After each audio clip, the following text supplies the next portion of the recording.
Piha maalin eteen, Johansson latoo, mutta jos on pallon sen jälkeen Jukkarisen rystysivallus. Pallo takakulmaan ja peli 2-0. Jonne Jukkarinen näyttää, että tämä niin sanottu golflyönti kyllä onnistuu ja Risty Liksari painuu. Salo.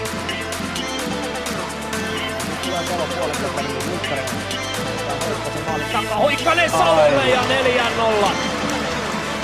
Hienosti liikkuu pallo ja nyt ei kyllä ole Mihan Renro aivan tilanteen tasalla. Se täytyy sanoa, olkoonkin että Hoikkasen syöttö on hyvä ja Salon laukauksessakaan ei mitään moitittavaa ole, mutta Renro on kyllä pahasti myöhässä. Joo, mä...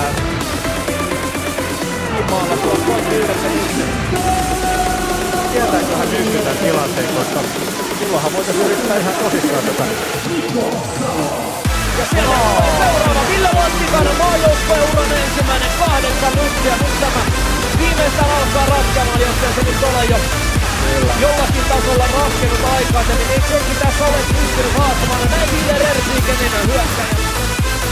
Teema toi maali on just pelannut, että tulee tosi monta tihennystä siltä alueelta. Tavallaan peli ulkopuolelta, mutta hyvä, että seuraa. No niin, ja nyt tulee loistava maali ja maalitekijänä on Mika Kohonen. Maajoukkueen uran 84. ja on kyllä hieno tuo Salinin tarjoilu. Suomi pääsee 1-0 johtamaan.